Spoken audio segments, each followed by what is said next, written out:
Right, we now come to Prime Minister's questions. Lincoln Job. Question number one, Mr. Speaker. Very well done.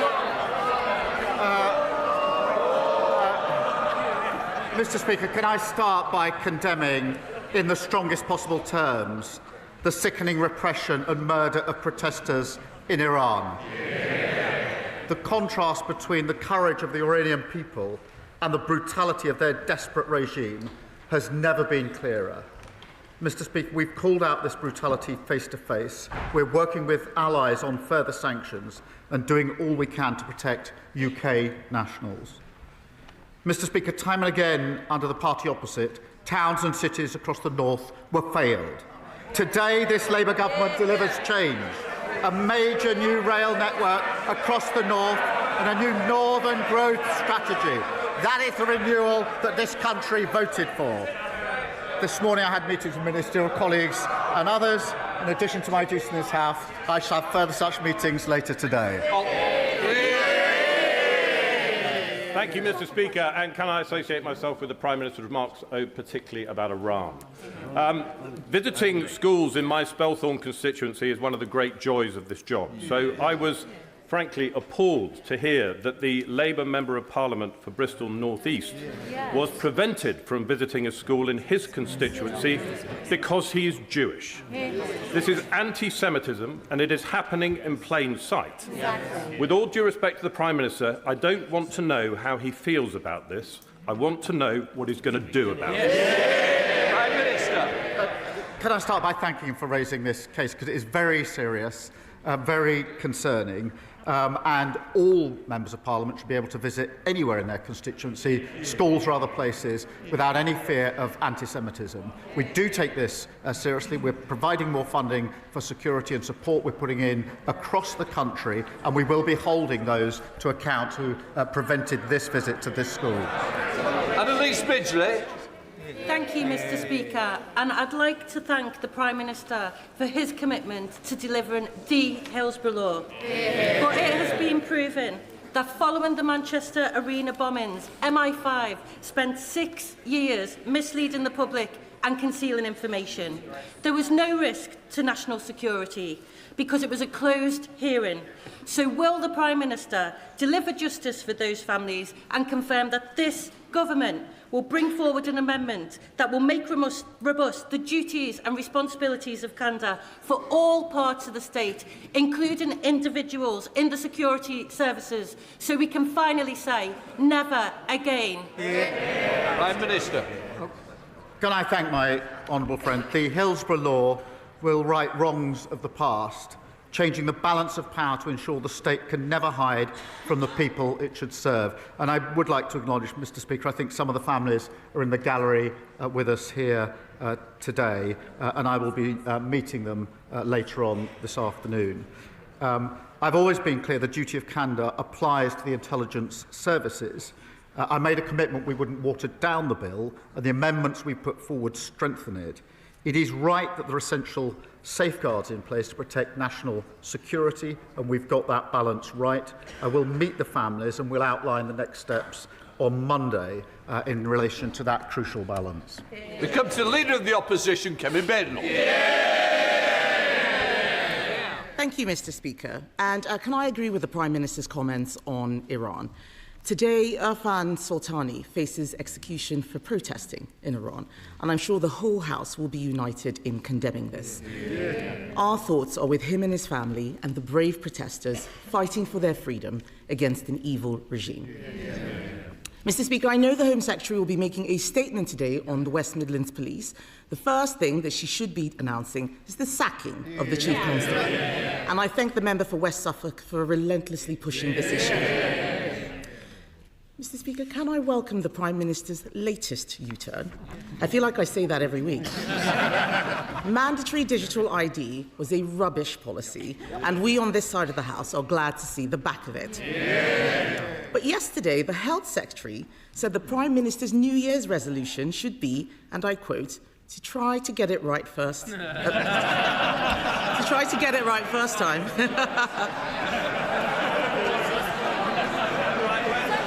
Try to get it right first time.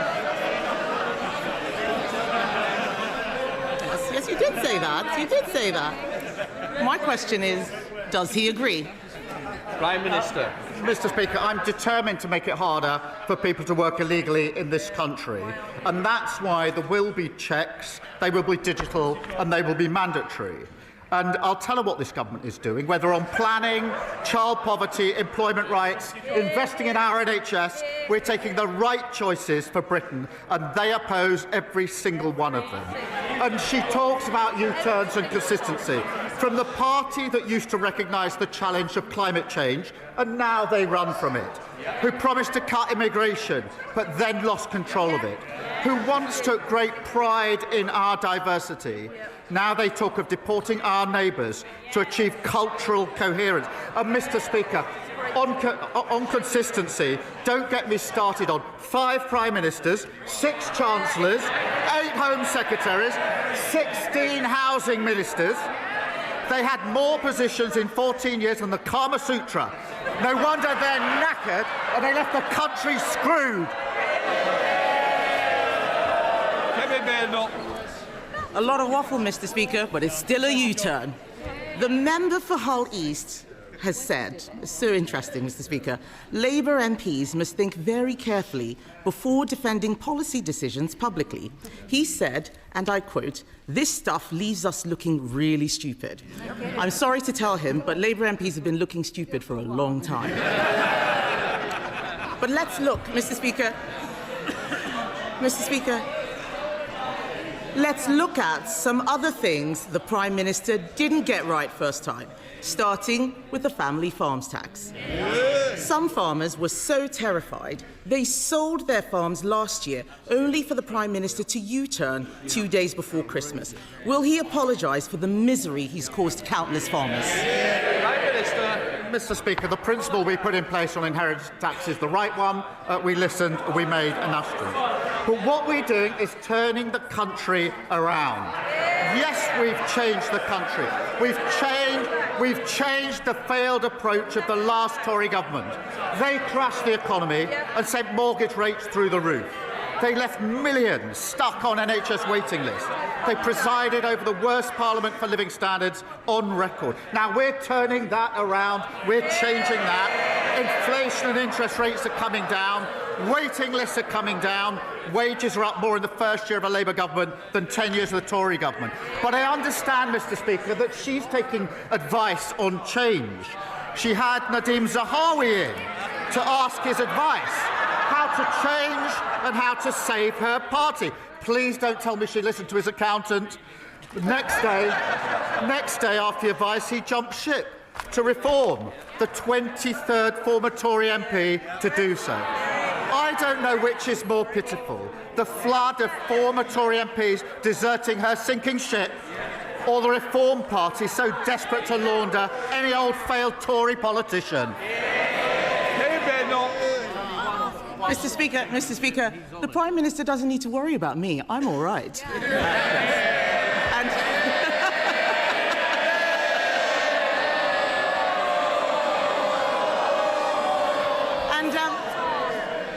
And I didn't hear an apology. I didn't hear an apology to the farmers. Has he even apologised to the member for Penrith, who stood up for farmers only to have the whip removed? This Prime Minister treats his MPs so badly, they follow his lead, and he hangs them out to dry every time. Let's turn to another area the Prime Minister has got wrong. His budget doubled business rates for thousands of pubs. So can the Prime Minister tell us, is there going to be any change to his business rates policy? Prime Minister. Well, Mr. Speaker, we're working with the sector to ensure that they get the support that they need. I have to say, the Leader of the Opposition's newfound concern for pubs will come as a surprise to anyone who remembers the 7,000 pubs that were closed under the Tories. And as Business Secretary, she didn't say a word about it. So we support business. We also support workers, Mr. Speaker. And that's why we passed our Employment Rights Act. And on Mr. Speaker, on Monday, the Business Secretary and I went to Croydon to discuss our Employment Rights Act with workers there. They were very keen on the paternity rights and the maternity rights, which I know the Leader of the Opposition opposes. And whilst we were there at IKEA, they showed me their new prototype, the IKEA Shadow Cabinet. The trouble is, nobody wants to buy it. It's mainly constructed of old dead wood. And every time you lose a nut, it defects to reform. Kemi Badenoch.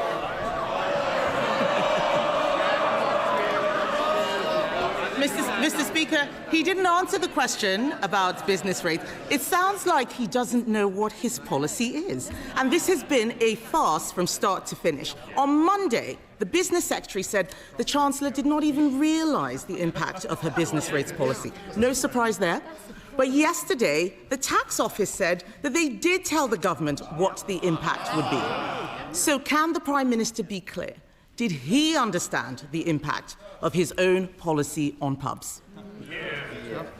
Prime Minister. Mr. Speaker, we're working with this sector. She hasn't explained why she said nothing about the 7,000 pubs that closed on her watch. We're doing other things on the cost of living to help people to make sure they can get out, to spend money in pubs and hospitality, boosting the minimum wage. What did they do? They opposed it. Freezing rail fares and prescription charges. What did they do? They opposed it. £150 off energy bills. What did they do? They opposed it. She said nothing when pubs were closing, and she opposes every measure now. And she said a moment ago, I'm all right. She clearly didn't listen to the advice of Nadeem Zahawi, because what he told her, he's now made fun of it. He told her that they failed on mass migration, they failed on our armed forces, and he told her that she's leading, his words, a defunct brand the nation can no longer trust. No wonder he's joined the Tory migration to reform. Mr. Speaker, it's the second Boris wave. Mr. Speaker, I asked him if he understood the impact of his own policy. He didn't say yes. The reason he U-turns all the time is because he is clueless. He is blowing around like a plastic bag in the wind, no sense of direction whatsoever. And let's be clear, Mr. Speaker, this mess goes beyond pubs. The whole of the hospitality industry, cafes, hotels, restaurants, they're all being clobbered by Labour's tax hikes. There is an answer to this. Conservatives would abolish business rates for small businesses on the high street. Mr. Speaker, yes, they're all chuntering. He's already agreeing with us on family farms tax. He's already agreeing with us on digital ID. Why doesn't he make it a hat trick and abolish business rates for the high street? Mr. Speaker, they crashed the economy, and now they want to give lectures. She's wondering why nobody's listening to them. Nobody is ever going to listen to them on the economy ever again. Mr. Speaker, in 18 months, because of the decisions we've made, inflation is falling, and the Bank of England say it's coming back down to target. We've had 6 interest rate cuts in a row. Wages are up more in the first year of a Labour government than under the first 10 years of their government, and we beat the forecasts on growth for 2025. We're turning this country around after the appalling mess that they left it in. Kemi Badenoch. He says no one's going to listen to us. Who's going to listen to him? The winter fuel allowance, U-turn. Waspy women, U-turn. The 2-child benefit cap, U-turn. Grooming gangs inquiry, U-turn. The family farms tax, U-turn. Digital ID, U-turn. Jury trials? U-turn. We hope so. We hope so. I think that's going to be the next one, Mr. Speaker. Week after week, these poor people sitting behind him have to defend the indefensible, only for him to U-turn a few days later. Mr. Speaker, one of his cabinet ministers told a journalist that what's happening at the moment is extraordinarily bad. Another said we've gone through a catastrophic series of missteps. Yet another minister said, we are so unpopular at the moment, I've come to the conclusion it's worth rolling the dice on a new leader. They're right, aren't they? Mr. Speaker, here's the difference. I changed my party, and that's why we stand here with a majority Labour government. she sits there with her party that lost 2/3 of their MPs at the last election, and she's losing more every week. They're queuing up to join the member of Clacton's laundry service for disgraced Tory politicians. Meanwhile, inflation is down, wages are up and waiting lists are down. Labour's turning the corner and changing this country for the better. Thank you, Mr. Speaker. Mr. Speaker, I'm sure you will agree, and I hope others across the chamber will also, that we need to recognise and to celebrate achievements. And I say this because across the country, knife crime offences is going down. And of course, more needs to be done and more should be done. But this week's figures have shown that London has had its safest year ever under the London Mayor Sadiq Khan. And in fact, homicide rate in London is the lowest ever since records began. Now, Mr. Speaker, Reform and the Conservatives repeatedly talk down our capital city. So will the Prime Minister join me in saying they are wrong, and will he applaud these achievements? Well, she draws attention to the important work of the Mayor of London, and nobody should be talking our country down or talking London down. And she's right to say that since we came into office, the number of knife crime offences is down. But, Mr. Speaker, there is more to do. We're introducing new powers to seize knives and increasing the penalty for selling knives to under 18s. And the party opposite, what did they do? They're chuntering. They voted against those provisions. And what's obvious about London and Reform is they've got a candidate for mayor who doesn't like London, a new ex-Tory recruit who struggled to pay his taxes in this country, and a leader who spends more time in France than in his constituency. Sir Ed David, leader of the Liberal Democrat. Thank you, Mr. Speaker. Can I associate myself and my party with the Prime Minister's comments on Iran? And can I encourage him to go even further on sanctions and also prescribe the IRG? Mr. Speaker, Sandra is 71. She has bladder cancer. Just after Christmas, she went into her local A&E. She had to wait 31 hours to be admitted on a plastic trolley and in a plastic chair. Last year, more than 500,000 people waited for over 12 hours in A&E to be admitted, more than any year in the history of the NHS. Mr. Speaker, this corridor care crisis was created by the Conservatives, but it's got worse under Labour. So will the Prime Minister end this scandal by taking up our plan to end all 12-hour A&E waits this year? Prime Minister. Can I first say through him to Sandra that that's simply not acceptable for her or for anybody else, and I'd appreciate if he passes that on to her directly. We have put record investment into the NHS so we can turn this problem around, and we are turning it around. I would say to him that he puts forward his plans for change, but he never votes for the increase in investment and the measures that are needed to actually put that into practice. You can't change things without investing in them. You can't call for change and vote against a budget that puts a record investment into the NHS. Sir Ed Davey. Mr. Speaker, we saw what happened to the last government when they failed to improve the NHS, and if the Prime Minister is not careful, that will happen to his. Mr. Speaker, last month I asked the Prime Minister to get a grip of South East Water, who'd left thousands of people in Royal Tunbridge Wells without water. Now it's happened again, not only in Tunbridge Wells, but in East Grinstead, Burgess Hill, Haywers Heath, and other parts of Kent and Sussex. Families, pensioners, schools, care homes, businesses without any water since Saturday. And the water company bosses involved now stand accused of misleading Parliament over their failures. Mr. Speaker, South East Water keeps failing its customers over and over again. So will the government immediately strip them of their licence? Prime Minister. Can I thank him for raising this, because the situation is clearly totally unacceptable. He will want to know that ministers have chaired daily emergency meetings to hold the company to account, to deliver on the change that's urgently needed at the moment in all the areas that he mentioned. We've also doubled the compensation rates for individuals and businesses, and we're absolutely clear the company must urgently invest in infrastructure, and we'll publish the Water White Paper in due course. But we are holding those daily meetings to hold this company to account. Dr. Maria Timble. Thank you, Mr. Speaker. I'm delighted by today's Northern Powerhouse Rail announcement. A down payment on the North of England's future. Fulfilling Lord Blunkett's rail plan for Yorkshire also included upgrades to the Penistone Line train, the spine that connects South to West Yorkshire, coursing through 8 constituencies, serving 500,000 people. When I was growing up, my dad opened Silkstone Common Station as a Dodworth councillor. I want my legacy to be 2 trains an hour Tidball for our Penistone line.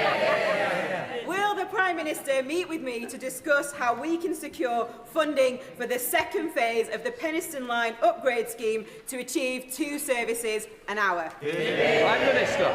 Can I pay tribute to her as a dedicated campaigner on this and so many other issues? And I'm delighted that today we're announcing a transformation in journeys across the north. Of course, it was said and promised many times by the party opposite, but never delivered. We're taking action and delivering. We're working with Kirklees Council to prepare the business case for the first phase of upgrading the line, and I know the Transport Secretary would be happy to discuss the details of that with her. Robin Swan. Thank you very much, Mr. Speaker. At question time last week, the Prime Minister seemed to intimate that the Government was bringing forward amendments to the Northern Ireland Troubles Bill. Within hours of him saying that, the Irish Government's Minister for Foreign Affairs said that any significant changes must have the full agreement of both governments. So, Mr. Speaker, can I ask the Prime Minister, is he intending bringing forward amendments to a flawed Troubles Bill and give a reassurance that the Irish Government does not have a veto over legislation in this House? Prime Minister. Can I thank him for raising this and tell him I spoke to the Taoiseach in December about this, and I know he's committed to delivering on this. The new legacy unit has been established within the Garda, and I'm confident the Irish Government's other commitments will be delivered as set out in the joint framework. For the first time, information held by the Irish authorities is being shared with a reformed Legacy Commission, meaning more families and victims of terrorism getting information about what happened to their loved ones. Glendon. Thank you, Mr. Speaker. I welcome the Prime Minister's leadership and our government's clear commitment to tackling child poverty, recognising that high-quality education is one of the best routes out of poverty. However, young people in one of the most deprived areas of my constituency, attending Churchill Community College, have been taught in temporary accommodation for over 16 months. Can the Prime Minister use his good offices to expedite funding from the Department for Education to support rebuilding this school? Prime Minister. Can I say I'm very proud of what we're doing on child poverty, lifting 500,000 children out of poverty. The party opposite says their policy is to plunge them straight back into poverty, and they should be ashamed of that. The situation she draws my attention to is appalling. Parents and teachers are furious that the party opposite left schools literally crumbling. We invested, Mr. Speaker, £20 billion to rebuild around 800 schools, and our aim is all schools and colleges in England that aren't being fully or substantially rebuilt to be rack-free by the end of the Parliament, and I'll make sure a Minister meets with her to discuss this. Morrison. Thank you, Mr. Speaker. I visited Stepping Hill Hospital in my constituency, where I met the incredible team there, but they are working in some of the worst conditions.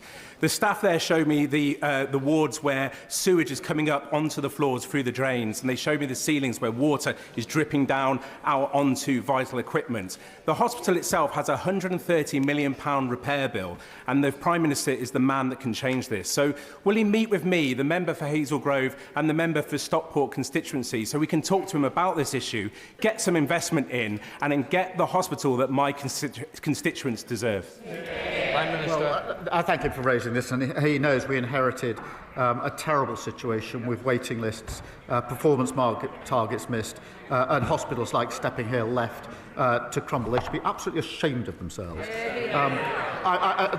I'm pleased the new outpatients building is open, and because of our decisions, the local trust will receive £75 million in capital funding. Progress is being made. His local trust has seen waiting lists fall by almost 3,000. The number of waits over a year is down by 67%. I will make sure he gets the meeting that he wants to discuss the details further. Emily Darlington. Thank you, Mr. Speaker. If reports are correct, Elon Musk has climbed down today under pressure from this government. And let's be clear, stripping women naked without consent in real life or online is abuse. But we don't know whether to trust what X is saying today, and this isn't just happening on X. So will the Prime Minister join me and men and women across this House and our nation to say to any app and to any AI company that we will not tolerate and we will enforce any abuse of men, women or children in this country? Can I thank her for raising this? The actions of Grok and X are disgusting and they're shameful. And frankly, the decision to then turn this into a premium service is horrific. And we're absolutely determined to take action here. We've made it clear that X has to act, and if not, Ofcom has our full backing and will introduce and are introducing legislation. Mr. Speaker, to update the House, I have been informed this morning that X is acting to ensure full compliance with UK law. If so, that is welcome, but we're not going to back down. They must act. We will take the necessary measures, we will strengthen existing laws and prepare for legislation if it needs to go further, and Ofcom will continue its independent investigation. As someone with a personal experience of AI-generated images, the recent AI images shared on X, particularly those of children, sickens me. Yet, the leader of Reform continues to defend Elon Musk. Anyone who defends platforms linked to sexual exploitation of children forfeits any right to give lectures about protecting women and girls. What will the Prime Minister do to stop any political party from putting tech billionaires ahead of protecting our children? Can I thank her for raising this? And it's astonishing that Reform defend Musk on this issue. It is complete. I said the images are disgusting. Their position is disgusting on this. This is weaponising images of women and children that should never be made. And that's why we're acting. Reform refused to do anything about it. But more than that, the point she raises, they would scrap the Online Safety Act that stops children accessing content like pornography, suicide, self-harm and eating disorders. They're an absolute disgrace and know nothing about protecting children. Can I just say, we're only on question 18. Yeah. If we don't want to get MPs in, please, you're going to have to work with me. Kemi Badenoch MP. Many of my constituents and Stephens were appalled to hear Reform MPs oppose the principle of deploying British troops to maintain a peace in Ukraine. Our brilliant armed forces have defended democracy in Europe across a generation, so it is shameful that the leader of Reform opposes that today. That is not leadership, it is surrender.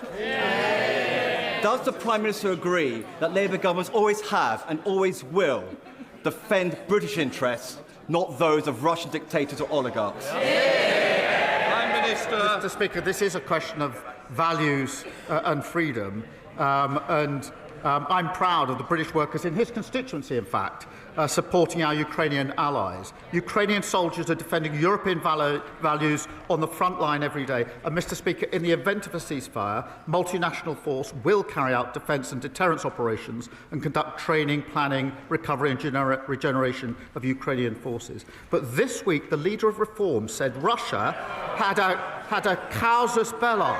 That means a justification for war, in invading Ukraine, a Putin apologist using Russia's talking points. Lewis Cocking. Mr. Speaker, the world is becoming more dangerous every single day, and the Ministry of Defence has said it needs an extra £28 billion to keep us safe. Well, I know where the Prime Minister can find it. Stop this nonsense Chagos Island surrender policy and spend that money on protecting the United Kingdom. Will the Prime Minister commit to that, or will he continue to put the interests of foreign governments and countries above our own? Diego Garcia is a vital military base with important capabilities of our own. It's integral to our security. Our decision was welcomed by our allies, the Five Eyes, India and the United States. It was opposed by our enemies, including Russia. Now we can add the Tories to that list and reform to that list. The Tories following reform, reform following Putin. Yasmin Qureshi. Thank you, Mr. Speaker. Mr. Speaker, I would like to offer my condolences to the families of the 4 people who died in the road traffic accident which occurred over the weekend in my constituency. Mr. Speaker, families in Bolton South and Walkden are already benefiting from this Labour government's action on free school meals, free breakfast clubs, 30 hours funded childcare, scrapping of the 2-child limit, taking nearly 500,000 children out of poverty. But in Bolton South and Walkden and across the country, there is a chronic shortage of social housing and genuine affordable homes. Will the Prime Minister now show the same ambition on housing and commit to a major expansion of social housing? Prime Minister. Can I just say that my thoughts, and I think the thoughts of the whole House, will be with all those affected by the terrible road traffic accident in her constituency over the weekend, and our thoughts with all of those so awfully impacted. On her question, we are determined to restore the dream of home ownership. That's why there's been £39 billion of investment to deliver the biggest boost in social and affordable housing in a generation. Through planning reforms, the New Homes Accelerator and New Towns, we're determined to deliver the homes that people need. Not Blue Evans. Thank you, Mr. Speaker, and I welcome the Prime Minister's commitment to the violence against women and girls strategy, but I and many have concerns about stigmatising young boys, men and masculinity as inherently toxic, especially when suicide is the #1 killer for young men. So is it about time that we have a Minister for Men and Boys? Because this is about women and men, not women or men. Prime Minister. Can I thank him for his support on what we're doing on violence against women and girls? Can I also agree with him that this isn't about women or men or boys or girls? It's about both. And that's why I was very pleased to bring forward our men's health strategy, one of the first of its sort, to deal with the challenges that young men in particular, in my view, have growing up, particularly with social media, but also to go further on the question of suicide. And I know that that's something that the whole House is prepared to work together on, and quite right too. Caroline Harris. Thank you, Mr. Speaker. As trade envoy to New Zealand, last year I visited Eden Park in Auckland to hear their exciting plans to bring the Edinburgh tattoo to New Zealand. Well, next month that plan becomes a reality, and one of Scotland and the UK's greatest military displays will be taking place in Auckland. This spectacular event is testament to the exciting and successful trading relationship between the UK and New Zealand. Will the Prime Minister join me in congratulating and thanking everyone who's made this a reality? Can I thank her for raising that? Because the Royal Edinburgh military tattoo is absolutely brilliant, as anybody who's seen it will attest. And I'm so pleased that it's heading to New Zealand. And I think it's another example of Scotland's unique contribution to our international image, our culture and tourism. And I think we all wish them the very best of luck in their performance. And I know it'll be very well received. Timothy. Thank you, Mr. Speaker. The police fabricated intelligence to get Israelis banned from Villa Park, as demanded by Islamists. It's not an isolated case. Forces cut deals with dodgy mosques and refuse to arrest preachers who incite violence. The CPS uses the Public Order Act as an Islamic blasphemy law. In prison, governors do deals with Islamists to maintain order. And we all know about the rape gangs. So will the Prime Minister launch a review of the corruption of our criminal justice system by Islamists and the politics of communalism? Prime Minister. Well, I disagreed, as he knows, with the decision of the West Midlands Police, and the Home Secretary will be making a statement in relation to it today. Mr. Speaker, the Home Secretary used to have power to remove Chief Constables. That power was stripped by the 2011 Police Reform Act. The honourable member knows who was making decisions in the Home Office at the time. It was him, working for Theresa May, that stripped that power away. Thank you, Mr. Speaker, and a belated Happy New Year. But for the 4.8 million leaseholders across England, it's not a Happy New Year. They're going to be receiving large bills in a matter of weeks. They've been waiting patiently for us as a new government, a government that said we were going to deliver that change to bring forward the legislation on leasehold and commonhold. So I want to ask the Prime Minister, when will we see that legislation so that we can put those leaseholders out of their misery? Well, can I thank her for raising this really important issue, and we are bringing forward proposals very shortly now. Thank you, Mr. Speaker. 35,000 children, including my constituent Clover, live with uncontrolled, life-threatening epilepsy. Those who can afford it are already benefiting from prescribed medical cannabis, yet families face endless delays, confused trials, and a Home Office process designed for criminal misuse, not healthcare. Will the Prime Minister meet with me and affected families to move paediatric medical cannabis out of Home Office control, create a pathway for proper trials and NHS access, and ensure that all children with life-threatening epilepsy get the care they deserve, regardless of their family circumstances? Well, can I thank you for raising the case of Clover? NHS England and the National Institute of Health and Care Research recently agreed funding for 2 world-first clinical trials relating to the use of cannabis-based products. This could help see medicines more routinely available in the NHS, and I'll make sure that she gets the meeting that she wants with the relevant minister to discuss what else we're doing. Hello, Donald. Thank you, Mr. Speaker. The people I represent are fed up with Southern Water, from sewage to broken pipes and water outages, even on Christmas Day. In November, millions of plastic beads washed up on our beaches, and we discovered they'd come from a Southern Water treatment plant. I'm now campaigning for water companies to stop using this outdated plastic bead method and bin the beads. We're really concerned about the impact on wildlife, and we have a massive clean-up operation on our hands. Over 5,000 people have already supported my campaign with Sussex Wildlife Trust. Will the Prime Minister join me in sharing his horror at this dereliction of duty from Southern Water and calling on them to face the full force of the law for this terrible pollution incident? Can I credit her with helping expose this scandal and working with her and everyone in her community, volunteering to clean up the beaches? That is the very best of who we are. But people are right to be furious that for far too long water companies were allowed to get away with polluting our seas and beaches. The Environment Agency are leading a full investigation, but we are more generally ending unfair bonuses for polluting water bosses, abolishing Ofwat and introducing tougher penalties, holding companies to account. Been a message ejected. Mr. Speaker, ahead of the forthcoming consultation on local government reorganisation, last month Huntingdonshire District Council voted for option E, a Huntingdonshire Unitary Council. This was a cross-party view, and the Prime Minister's own Labour councillors voted in favour of it. There is a suspicion locally that the government favours option D, proposed by the Labour Eastern Regional Office, which would see Huntingdonshire and my constituency split in two and combined with Peterborough. Can the Prime Minister offer assurances to my constituents and those across Huntingdonshire that the decision isn't already a done deal and that the democratic will of Huntingdonshire District Council won't be overridden to satisfy an unelected Labour regional office? Prime Minister. There are no done deals here. We're going through the proper process.